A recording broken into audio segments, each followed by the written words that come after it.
What is up, you guys? It's me, your girl, your Casey. How you doing today? So a really good thriller hypes me up as if someone just injected all the sugary goodness of a pixie stick right into my veins. And I just finished reading The Woman in the Window and all the goodness that happened in that book. And rather than doing just like a review for it, because I've already did a little review for it in my weekly wrap up, you can look at it right there. You can admire the thumbnail. Really poorly done thumbnail. Thumbnails are hard to do, man. Go watch the video in case you're interested in all my non-spoilerly thoughts, because here I just want to discuss everything that happened in the book, all the spoilers, because there is so much to unpack in this book. There's so many things that I'm like, oh, I predicted that. And other things where I'm like, how did I miss that? So again, if you're not ready for any spoilers for Woman in the Window, click off now, you're banished. So a small recap before we dive right in. Woman in the Window is about Anna Fox, a former child psychologist who had to withdraw from her practice and the world at large because of a horrible accident that happened. And not only did she have to recover from the physical injuries that accident dealt to her, she also had to recover from the mental injuries, the mental scarring, all the trauma. She spent, I think, like 36 hours out in the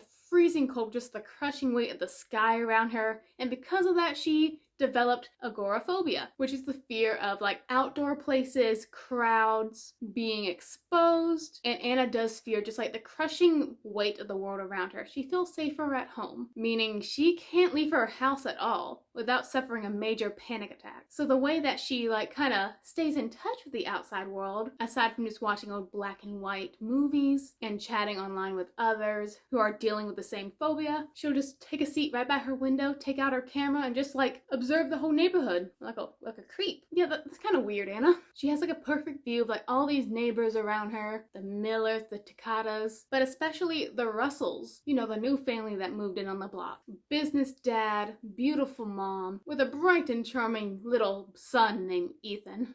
Gosh, Ethan. Anna does get to know Ethan, who she thinks is Jane Russell, the mom, Ethan's mom, and Alistair Russell's wife. But when she's doing her little stalker observation with her camera from her window, she sees apparently Jane Russell get stabbed with a letter opener. Well, she doesn't see the action. She just sees Jane coming back into the window like she's walking past it, and she's got the knife in her chest. Hannah didn't actually see who stabbed her. Of course, she was under the influence of many drugs at the time, and she was drunk, so none of the cops believe her. And in addition, Mr. Alistair Russell, he brings in his wife, Jane Russell. But it's not the Jane Russell who just got stabbed. It's an entirely different woman. The person that Anna has gotten to know, who was she? Is she Jane Russell, an imposter? Why is Alistair acting like nothing happened? Why is Ethan acting like his mom didn't just get killed? Mysteries unfold. But we gotta talk about real quick. The first thing that irked me, it's not the book's fault, it's my fault. It's when Anna tries to leave her house, just like a little, can I do this exercise? She can't. She goes outside, she has a panic attack, and who we think is Jane Russell, who eventually goes on to be a lady who gets stabbed, she sees Anna, she's like, oh gosh, let me help you up, dear. Here, let me get you back in your house. And Anna just goes ahead and assumes, oh, thank you, Miss Jane Russell. And this woman's just like, oh yeah, that's my name.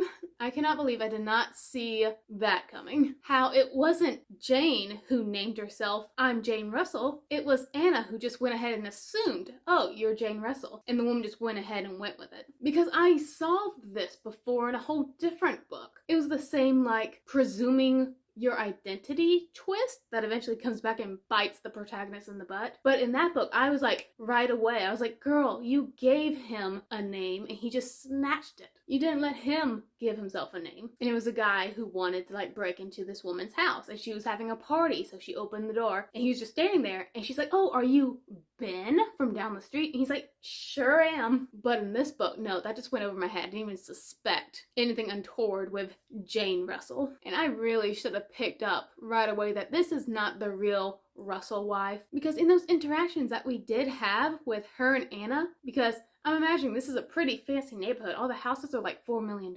We have Alistair, who seems like He's a prim and proper man. Ethan, a polite young kid. Then we have Jane Russell, the imposter. And she, compared to everybody else, was kind of like rougher and just like how she talked and stuff. It was very just like, which one of these is not like the other? Her personality didn't match the lifestyle of the people she was affiliating herself with falsely. It was something that like niggled at the back of my mind when we were just watching her and Anna play chess, but I didn't pay it any attention for some reason. But you know who I paid extra attention to? Ethan. Immediately when this kid like came over, he just started like crying like, oh, random stranger Anna, let me tell you just how uncomfortable I feel at home right away. 2 minutes after I met you. I naturally distrust people who overshare because I feel like they're overcompensating for something. They're throwing up a lot of words to hide something. Immediately, I was like, this kid is involved somehow. Mostly because he was just so overly emotional to a practical stranger. No, a real stranger, not a practically stranger. He and Anna had nothing before this interaction. So like right in the beginning, I was like, I'm feeling like Ethan is going to be involved in this. And not just as like a spectator or a victim, but as like the culprit. And it got even like, that suspicion got even worse when Anna started communicating with Granny Lizzie on the agoraphobia forum, because every time Anna was messaging Lizzie online at her desk on her keyboard, she could see out her window, see into the Russell house, and she would see Ethan sitting at his computer typing on it too. And I'm like, they are on the computer at the exact same time. He is definitely Lizzie. And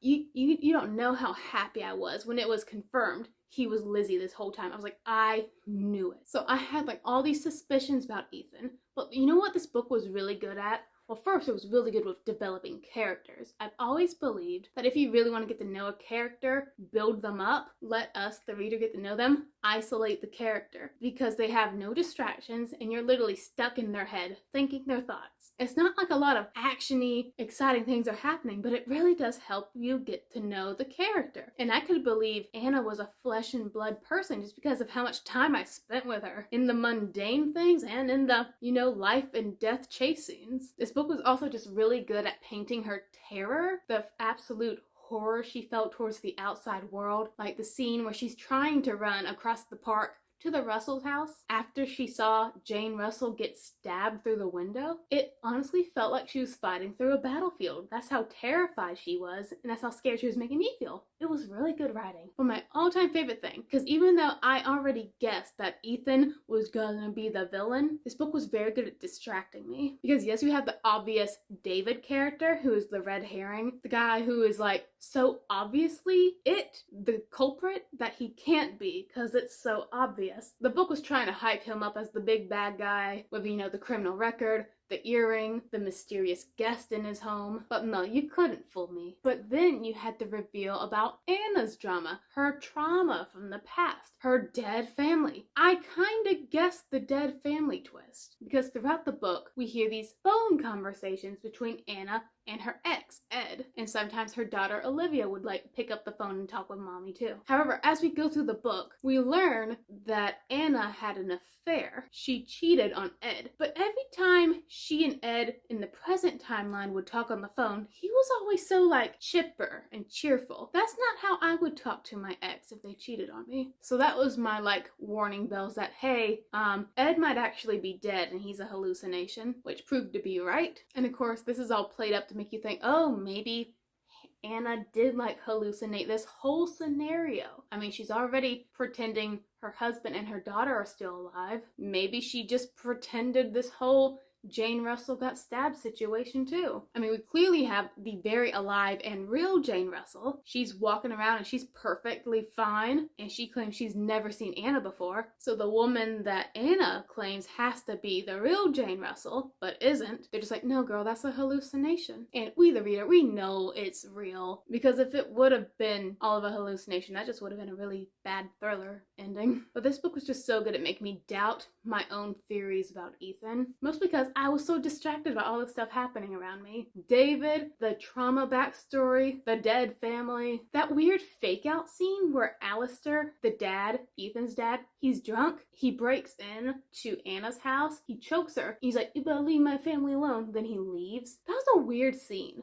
We know at the end of the book that Alistair is really trying to protect Anna from Ethan, but why'd he come into her house and choke her? Was it just to return her key? That's a very violent way to do that, sir. That's the only scene in the book where I'm like, what did that accomplish? And you also gotta take into account, Ethan was just, besides oversharing, he was a pretty good actor and a liar. He made me doubt him a few times, and I feel dumb, and I hate him. No fictional character has the right to make me feel that stupid. I know there's a lot of controversy surrounding this book, and I haven't looked into it any further, but I just know the allegations that A.J. Finn, the author of Woman in the Window, plagiarized a thriller that basically has the exact same plot. I haven't read this book, so I don't know how true those allegations are. I'm gonna read this book so I can find out what's what. But if the writing style and the plot weren't stolen, I think it's a really good book. I absolutely love thrillers who are very fast-paced and don't spend a lot of time on descriptions, but manage in so few words to just encapsulate so much. And I think this one was just beautiful in the way it told the story. I was hooked on the last scene in the book, the chase scene, Ethan hunting Anna in her own house, how they were fleeing up into the rooftop garden, and the storm at the end of this book was it was beautifully written. I could see it there. And the car accident that killed Olivia and Ed, and just how helpless Anna felt with just the broad expanse of the sky crushing them with snow, isolation, fear. I felt that. This book is just really good at just feelings, and I really appreciate it. So many thrillers I've read recently just haven't done it for me, character-wise or plot-wise. So if you got any thoughts on this book, let me know in the comments down below. I'll be happy to talk about anything thrillery. Thank you so much for watching, and until next time, stay reading, my friends.